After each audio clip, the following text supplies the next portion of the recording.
Hey everyone, in this video we're going to be looking at some patterns on the periodic table, and specifically they are patterns in atomic radius, ionization energy, and electronegativity.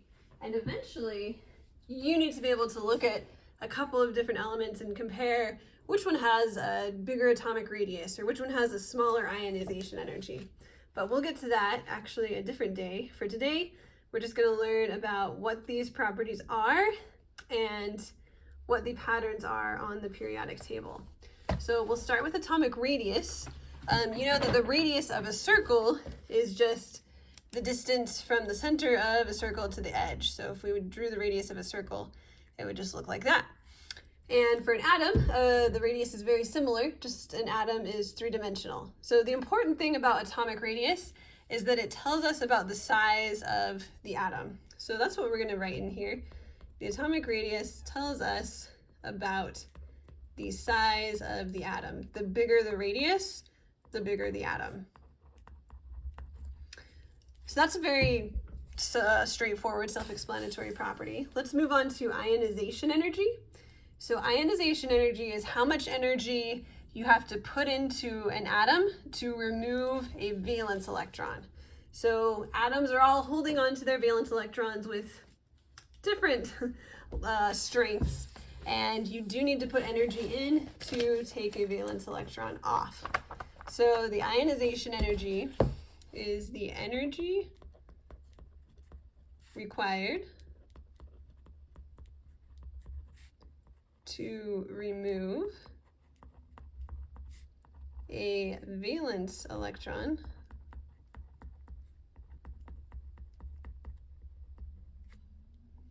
from an atom. And what is important about ionization energy is that it tells us how tightly an atom is holding on to its electrons. So the higher the ionization energy, the more tightly the atom is holding on to its electrons. So again, it tells us how tightly the atoms hold these valence electrons. Higher ionization energy means they're holding the electrons more tightly. Okay, finally, we've got electronegativity. So electronegativity is specifically, technically, the attraction an atom has for electrons in a bond. So we'll write that down, and then we'll talk about what this actually tells us. So it is the attraction an atom has for electrons in a bond. And what that tells us is how much the atom wants more electrons. If the atom is sharing electrons with another atom and it has a strong attraction for those electrons, it means it wants more electrons. So it tells us how much the atom wants more electrons. So let's now go ahead and start talking about the patterns that we see with these different properties on the periodic table. So we'll start with atomic radius, and I'm going to show you a picture that is really helpful.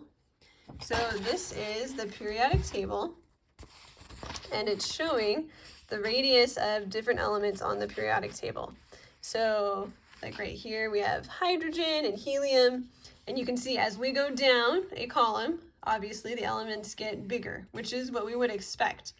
What's a little bit weird is that as we go across a row, the elements get smaller. Even though they're getting more electrons and more protons, they are getting smaller. So we'll talk about why that is in a moment.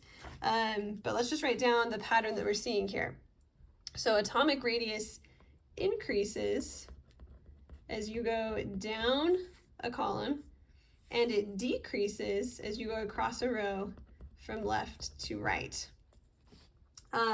What that means is that the smallest radius on the whole periodic table is going to be helium, and the biggest radius is going to be the element that is in the far left corner of the periodic table, which is francium. So helium will be our smallest radius, francium will be our biggest radius. To help you remember this, you can think about this little diagram that I have here. So France is a country, it's really big. The word francium sounds like France, so think of francium as like big, like a country. The abbreviation for helium is HE, which is a pronoun for a person, and people are small compared to countries. So helium is small compared to francium. Helium is the tiniest element on the periodic table. Francium is the biggest. Okay, let's talk about ionization energy. Actually, before we talk about ionization energy, let's talk about why the elements get smaller as we go across. So that trend is kind of weird.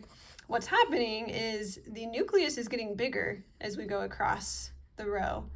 And the nucleus is made of protons and neutrons. And outside of the nucleus are the electrons.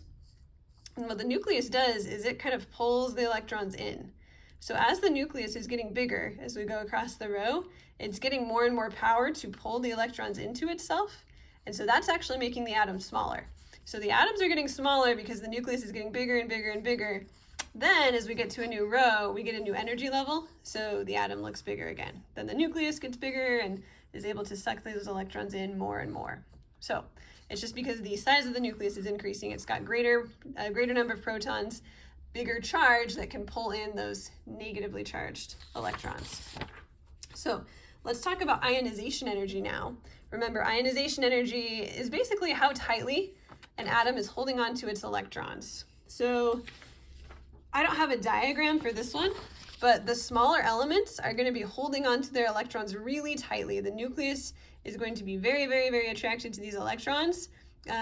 This small element, helium right here, it's not going to want to let go of these electrons. It's going to have a really, really high ionization energy, meaning it's going to take a lot of energy to remove any electrons from elements like helium. So ionization energy is going to get smaller as we go down a column. The bigger the atoms are, the easier it's going to be to pull off their electrons. They're not going to be held as tightly. So ionization energy decreases as you go down a column, and it increases as you go across a row.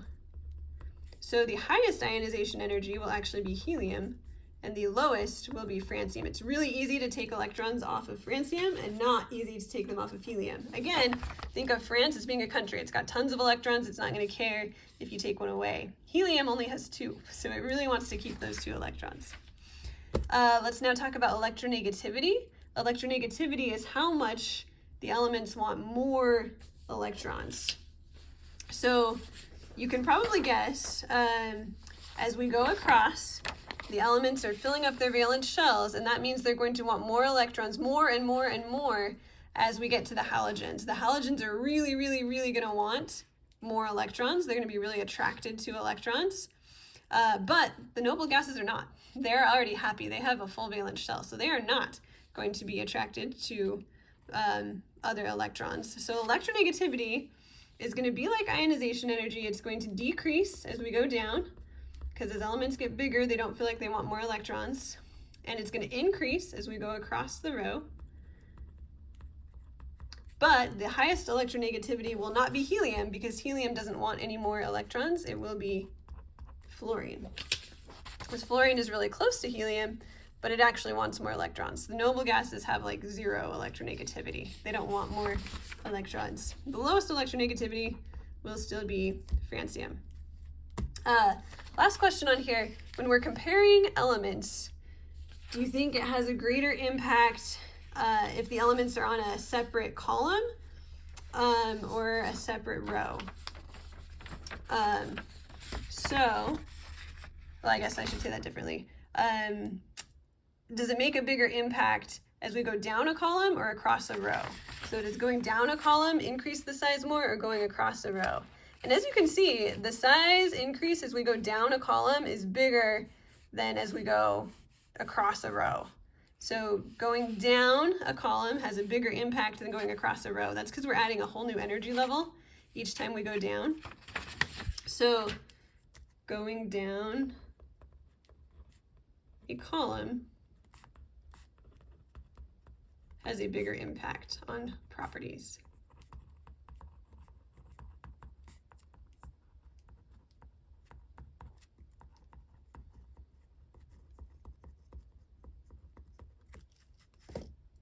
All right, and those are the patterns that we see in atomic radius, ionization energy, and electronegativity. And next time we'll learn how to compare different elements and predict which one's going to have a higher ionization energy or atomic radius.